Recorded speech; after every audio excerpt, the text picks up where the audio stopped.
राजपुर गांव की इस पुरानी हवेली में रहती है तीन बहुएं। तीनों अलग अलग राज्यों से आई। तीनों का स्वभाव और स्वाद बिल्कुल अपने देश जैसा। सुबह का समय, पक्षियों की चहचहाहट, मटके से पानी भरने की आवाजें। आज खाना क्या बन रहा है? अब तक तो कुछ बनाना शुरू भी नहीं किया है। अब तुम दोनों आ गई हो यहाँ, तो अब बता दो कि क्या खाना बनाना है। जल्दी से हम तीनों मिलकर खाना बना देते हैं। अरे तुम अपनी पसंद से कुछ भी बना दो। कल भी मेरी पसंद का ही बना था खाना, तभी तो अब मैं तुम दोनों से भी पूछ रही हूँ ना। तो सोनल, एक काम करो, तुम ही बता दो कि तुम्हें क्या खाने का मन है, आज वही बन जाएगा। पर दीदी, मेरी पसंद का भी खाना कई बार तो बन ही गया है ना। तो एक काम करते हैं, आज हम आपकी पसंद का ही खाना बना देते हैं। आपके मन की भी होनी चाहिए ना। हाँ, ये सही रहेगा। चलो फिर ठीक है, जब तुम दोनों ही ये कह रही हो तो हम ऐसा ही करते हैं। क्योंकि अगर अब हम बातें करते रहें तो सारा समय बातों में बीत जाएगा और खाना बन ही नहीं पाएगा। हाँ, तीनों बहुएं ऐसे ही प्यार से रहती हैं और एक दूसरे की पसंद का भी पूरा ख्याल रखती हैं। ऐसे ही कई दिन निकल जाते हैं। अब धीरे धीरे तीनों बहुओं के बीच में सन्नाटा होने लगता है। तीनों आपस में ज्यादा बात भी नहीं करती। कुछ दिनों बाद रसोई में धुआं उठता है। तीनों बहुएं अपने अपने स्टाइल में काम कर रही होती हैं। आज तो ऐसी मिर्ची वाली दाल बनेगी कि सुनकर ही लोग पसीना बहा दे। और मैं आप दोनों को अभी बता दे रही हूँ कि आज यहाँ मेरा राजस्थानी खाना ही बनने वाला है। उफ गौरी दी, तुम्हारी मिर्च देख के तो हमारी आंख में पानी आ जाए। हम तो मीठा ही बनाएंगे, माछेर झोल और मिष्टी दो। अरे ओए, तुम दोनों रहो अपने अपने झोल मिर्च के साथ। असल बात तो मक्खन में है। देखो, मेरी बटर चिकन की खुशबू से पूरा आंगन महक रहा है। और आज यही बनेगा। ऐसे कैसे यही बनेगा? अरे माछेर झोल बनेगा। नहीं, जो मैं बनाऊंगी वही बनेगा, बटर चिकन। हाँ, मैं भी यही हूँ। मुझे अनदेखा कैसे कर रहे हो? देखो, मैं छोटी हूँ, इसका मतलब ये नहीं है कि तुम दोनों अपनी मनमानी चला लोगी। मैं तो वही बनाऊंगी जो मुझे बनाना है। अगर तुम दोनों को इतनी ही परेशानी हो रही है तो तुम दोनों अपना अपना देख लो। हाँ। तीनों की चिंगारी जल उठती है। हंसी मजाक में शुरू हुआ एक स्वाद का संग्राम, जो अब पूरे घर में छा जाने वाला था। अगली सुबह हवेली की रसोई में तीनों एक साथ खाना बना रही होती हैं। देख माधुरी, मेरी रसोई में आना नहीं। पिछली बार तेरी चीनी गिर गई थी मेरी सब्जी में। पूरा परिवार मिर्ची की जगह मीठा खा गया। तो हम क्या करें? तुम तो हर चीज में लाल मिर्च डाल देती हो। लगता है खाना नहीं, आग खा रहे हैं सब। अरे किसी को वैसे भी तुम्हारा बनाया खाना पसंद नहीं आता है। हाँ, आप कौन होती हो ये बोलने वाली? अरे सब लोग मेरा बनाया खाना बहुत ही स्वाद से खाते हैं। ओहो, तुम दोनों शांत रहो। असली खाना तो वो होता है जो पेट भी भरे और दिल भी। मेरे बटर चिकन खाओगी तो बाकी सब भूल जाओगी। तीनों एक दूसरे को घूरती हैं और अपने अपने काम में लग जाती हैं। तभी वहां गौरी का पति मोहित आता है। ये सब क्या है? अरे कल मेरे टिफिन में चिकन और बाटी किसने रखा? मेरे दोस्त सब मजाक बना रहे थे। कल टीम लंच था हमारा। हमने ही रखा है। देखो, आप लोगों को आपस में जो भी करना है शौक से करो, पर हम लोगों को परेशान मत करो। ठीक है, अब से हम तीनों अपनी अपनी डिश बनाएंगे और कोई किसी में नहीं बोलेगा। हम तैयार हैं। अरे अब तक क्या मजाक कर रहे थे? चलो फिर, मुकाबला तय। उन तीनों की वजह से अब घर के बाकी लोगों को परेशानी होने लग रही थी। कुछ दिनों बाद आंगन में दादाजी हुक्का पीते बैठे होते हैं और तीनों बहुएं शिकायत लेकर पहुंचती हैं। दादाजी, ये माधुरी हर दिन मेरे मसाले में अपनी चीनी मिला देती है।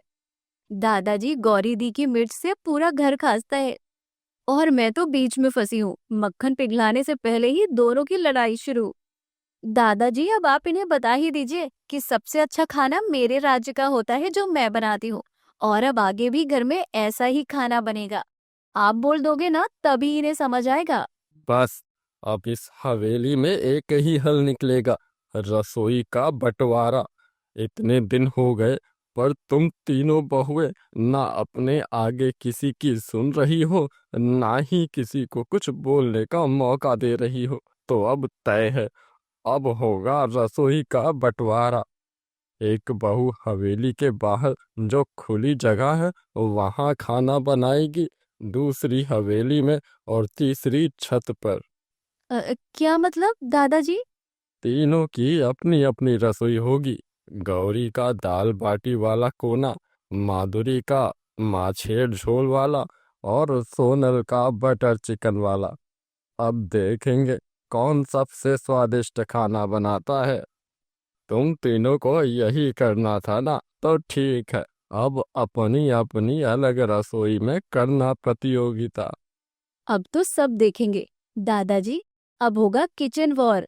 और ये भी सच है कि बस इन दोनों को बुरा ना लगे, इसलिए आपने रसोई का बंटवारा किया है।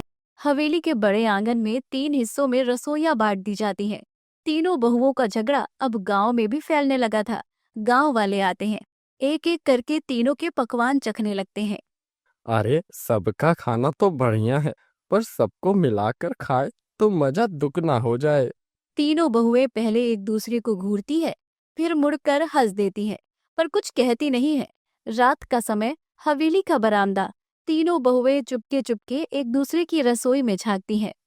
अरे वाह, ये माधुरी तो नारियल डाल रही है दाल में। अरे ये गौरी दी मिर्च इतनी डाली है कि दाल नहीं ज्वालामुखी बना दिया। दोनों की रसोई को देखकर तो मुझे लगता है मेरा मक्खन सब जीत जाएगा। अचानक बर्तन गिरने की आवाज। तीनों एक दूसरे के सामने आ जाती हैं।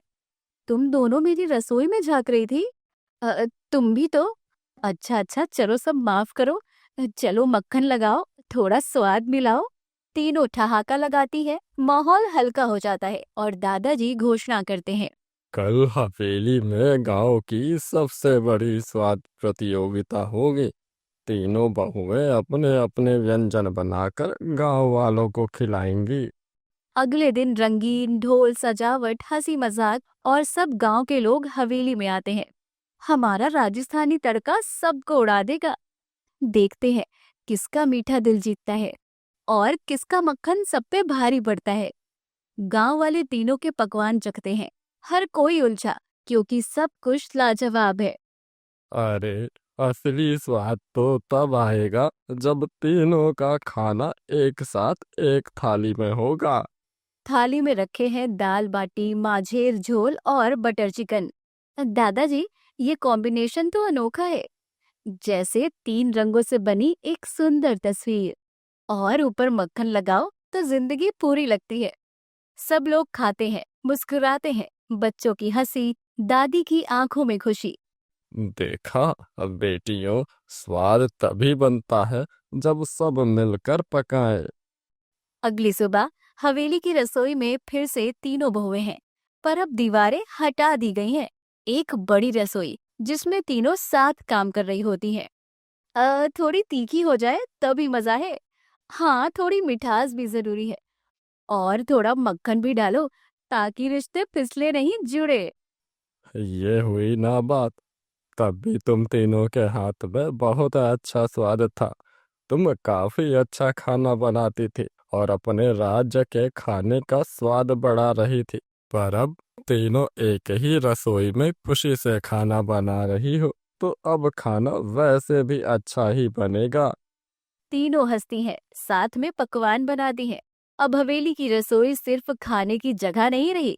अब ये 3 संस्कृतियों, 3 स्वादों और 3 दिलों की एकता का प्रतीक बन गई थी। 3 रंग, एक स्वाद।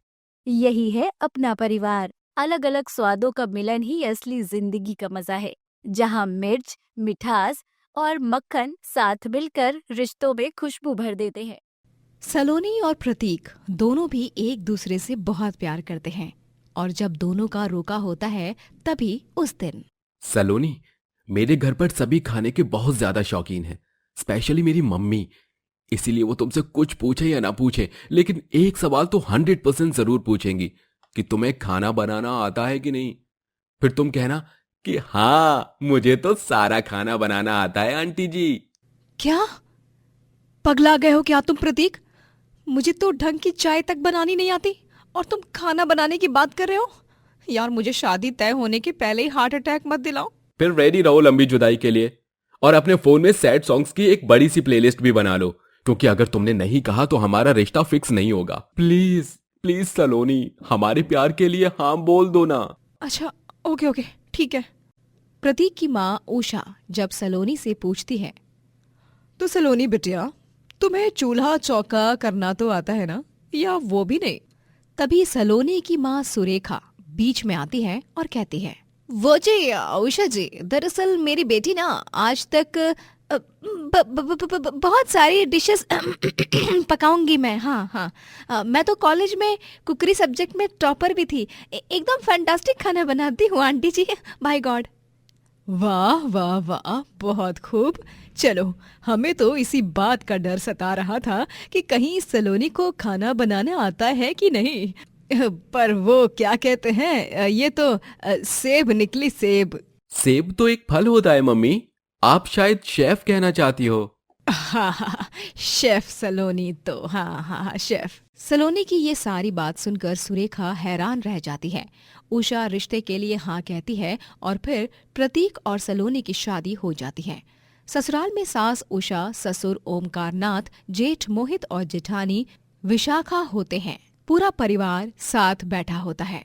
बहू सलोनी की अब पहली रसोई की रस्म का समय आता है।